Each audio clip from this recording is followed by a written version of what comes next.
Truthfully, I didn't really care, but it seemed like the right question to ask. I was being given such a wide berth. Rosalie shrugged lightly without meeting my gaze. That's probably my fault. I threatened various methods of bodily harm if they bothered your sulky lazy bitch time. One corner of her lips pulled up into a little smirk as we spread the top sheet over the mattress. And just what gave you the inclination to be my sulky lazy bitch time advocate? I asked dryly, though I was more than a little perplexed. Rose and I had never been close enough to warrant it. Ed would test me too, she answered without hesitation, and at my rigid posture and blank stare, added, He didn't use the exact term, sulky lazy bitch time advocate though. Of course, he wouldn't. It isn't nearly vulgar enough. She sighed while tossing me one corner of the comforter. My brows furrowed in confusion as she continued, her attention fixed on the bedding. See, when Emmett left to go find his parents, it upset me. She shrugged and then chuckled while meeting my gaze. Okay, it pissed me off something fierce, she admitted, now setting her sights on the pillows and offering me pillowcases, before continuing. He was having this whole identity crisis thing, and when he left to go find them I felt— She paused, her pillow only half covered, as she gazed ahead at nothing in particular. I felt like what I had to offer him here, in this life, wasn't good enough. She finished in a whisper, while shooting me a sideways glance. She seemed a little uncomfortable with her confession, as she cleared her throat delicately, and resumed her task. Anyways, I guess Edward just thought you could use a sympathetic perspective, or something. He asked me to look after you. She shrugged casually, and my chest was suddenly filled with a heavily suffocating weight. I dropped my pillow, grasping my chest, as my face contorted in pain. I never even realized I'd felt that way, until I heard the words escaping her mouth. I felt like what I had to offer him here, in this life, wasn't good enough. A breathless sob erupted from my chest, and Rosalie met my gaze with alarm and incredulity. "You're crying?" she asked dumbly, while tears began trailing down my cheeks, and I shot her glance of exasperation. Her mouth fell into a disapproving frown. "Get a hold of yourself.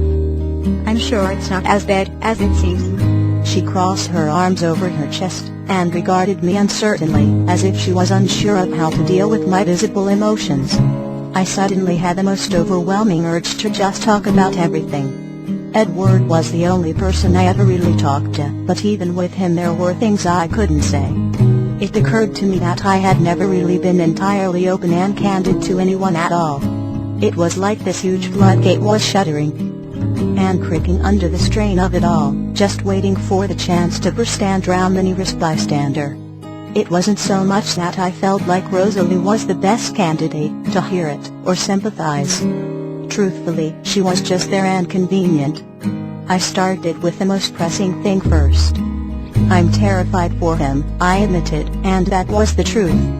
My own hurt and rejection and whatever else I felt was eclipsed by my fear that he was out there somewhere, getting his heart and hopes crushed into oblivion, while I wasted away in his bed, helpless. Rose didn't say anything, instead lowering herself to the bed, and patting the space next to her, as if she sensed my all-encompassing need to get it all out. Thus, I took the offer, sinking down beside her while my hair dripped dark circles into the bedding. And I began my purge. I must have spoken for hours, and she thankfully granted me her ears without interference. Her blue eyes were intently studying my face as I confessed everything that had been festering deep inside of my mind for the past week. I told her about the day of destruction, wearing a deep red blush that I made no attempt to hide. I told her how I'd felt powerful and lost control. I admitted how badly I'd hurt Edward that afternoon. I even told her about the sex, and how painful it had been for us both. I described the shade his blood had been on his neck, and how the grass had seemed lush and vivid as I'd vomited onto it from above. The more I spoke, the more I began realizing subtle truths that had never really occurred to me then. Maybe I was too tired to process everything entirely, or perhaps the wounds were just too fresh to approach it from a rational perspective at the time it had transpired. but I suddenly realized that those two people that I'd been speaking of for the past hours weren't Edward and Bella at all. I felt amid the depths of my soul as I described our actions, hostility, and reckless abandon. Those two people were the manifestation of every evil thing that had been done to them, and the realization abruptly stunned me into silence. My explanation of the fallen bookcase left only half complete, and lingering in the air between Rosalie and me. I was Edward's Bill. He was my Elizabeth. I victimized him, and he abandoned me. I wondered if he even realized it, wherever he was. I had a dual aching then. One was to be close to him and tell him that I finally figured that day out so that I could apologize the right way. The other was to be close to him and grasp what we'd had and destroyed securely so he could never abandon me. Rose eyed me warily from her position at my side. So you pulled down the bookcase?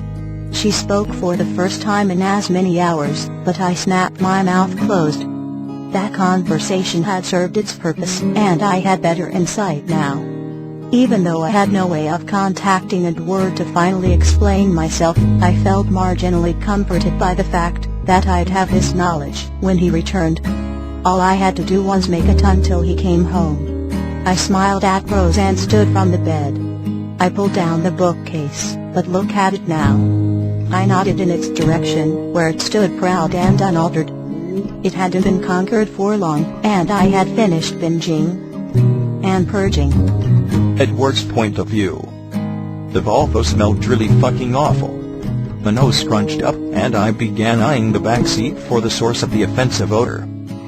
I had more discarded fast food bags, and I'd ever willingly allow anyone else to see. It had to be that something that just really fucking smelled, and it was going to drive me out of the car if I couldn't find it. It's you. A sing-song voice teased from my side, and my jaw locked. I closed my eyes and sunk into my seat with deep and calming breaths.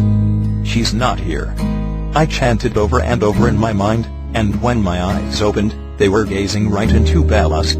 Yes, I am, she whispered with a smirk, and leaned back into the passenger seat, her red skirt spilling over my upholstery, and tainting it with wrong. No, you're not, I repeated, while avoiding her gaze, then added in a barely audible whisper. And I don't smell right?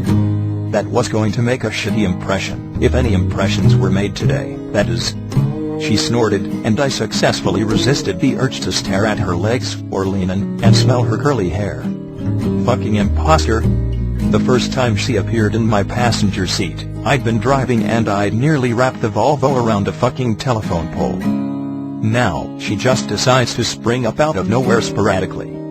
Annoyingly. Yes, you do. Shit. Not one of these again. No, I don't. I sighed, still refusing to meet her gaze. Do too. She countered with a chirp, and I could hear her clothing shift as she moved closer to my side. I inwardly scoffed. Like Bella would ever chirp. Do not, I huffed in annoyance, willing her to leave, while squeezing the steering wheel in frustration. I didn't want to put up with this bullshit today. Do too, do too, do too. She repeated obnoxiously close to my ear. My hands gripped the steering wheel roughly as her voice kept repeating do to until I couldn't handle it anymore. Shut the fuck up. I snapped, finally meeting her gaze with a glare. Fuck, she was such an annoying bitch. Her red lips fell into a pout, and she pivoted her body to lean her head against the glass window. You hurt my feelings, she whispered with a frown, shifting her gaze to her hands in her lap, and putting on a good show, like always. The sight of that expression on my girl's face brought a perfunctory pang to my chest, but only because it was instinctual.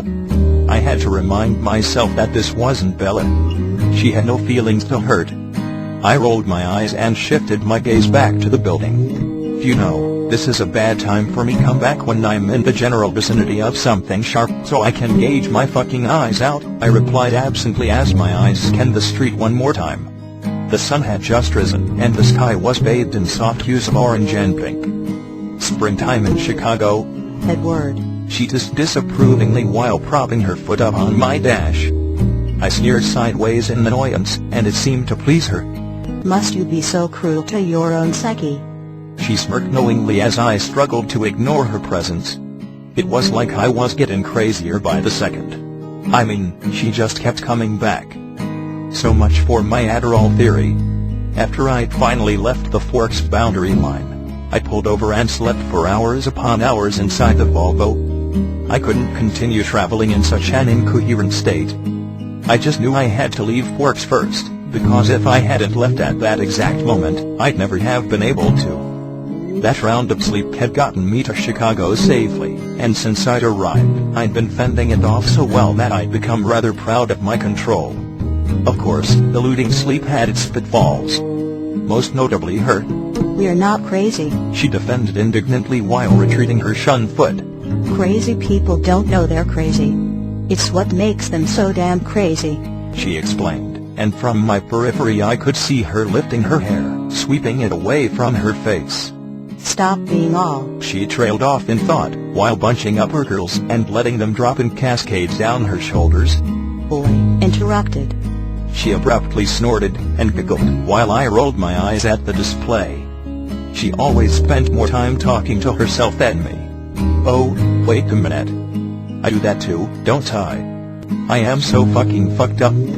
After her giggle ceased, she sighed long and hard, and then the vehicle settled into a glorious silence. I used the opportunity to concentrate on the townhouse and tried my best at blocking her out.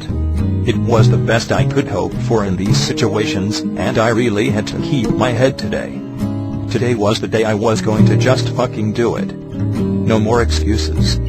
I had been in Chicago for 2 weeks, and I hadn't talked to her yet even though it only took me 5 days to find her. It was surprisingly easy with the information from Carlisle's folder.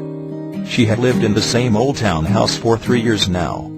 This morning was my first attempt to see her to spy on her. Whatever. It was a first either way.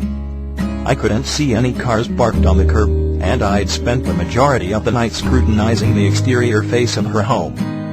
It looked nearly dilapidated, and I found myself repeatedly consulting the yellow manila folder to verify the address's accuracy. None of the windows were illuminated throughout the night, and I'd grown suspicious about whether or not she was home. Or if this even was her home. My mind had been running frantic with thoughts and scenarios as I stared out my windshield. If I was really lucky, she wouldn't already have another family. That's what had happened to Emmett, and I knew it had devastated him. His mother and father had separated, but both of them already remarried and had children by the time he found them last summer. Still, I couldn't deny the look of acceptance in his eyes when he told me the story of his experience. They didn't want him in their lives, and he told me how happy they were. It didn't make him nearly as bitter as it should have. I always knew it was a possibility, he'd explained on my balcony the evening I left Works. They weren't mean or rude to me or anything, they just didn't have room for me in their lives. He had shrugged, as if it was no big deal, as if he'd been expecting it all along. At my disbelieving expressions he continued, It's not my place to barge into their lives and start demanding shit. I'd wanted to tell him that yes, it was his place. He was their fucking child for Christ's sake, but before I could say the words, he swiftly added, I already had everything I needed right here, Edward. I just needed to find that out for myself. And so he had let them go, and it had shown with clarity on his face. I'd been shocked that he was capable of discussing them so casually. I couldn't even hear the word Chicago without curling into myself. But Emmett found acceptance by confronting what he'd lost. That was what I wanted. More than anything. Some part of my mind knew the more awful she was to me, the easier it would be to let her go. At the very best, I'd apologize for everything I did, and then leave before I could manage to ruin her new life too. She wouldn't forgive me, but I never expected that anyways. This was a ridiculously selfish experience, and shit, I knew that. I knew the only one with anything to gain in this whole fucked up decision I'd made was me by doing it. I was hurting her, I was hurting Bella, and God only knows who else. But I'd had no doubts that evening on the balcony that I had to grow a pair and just face this shit. No more shortcuts. Why won't you call me? Bella suddenly whispered in a cautious voice, breaking me from my silent reflection. My hands tightened around the steering wheel once again. Why she was bringing this up again and now of all times was beyond me.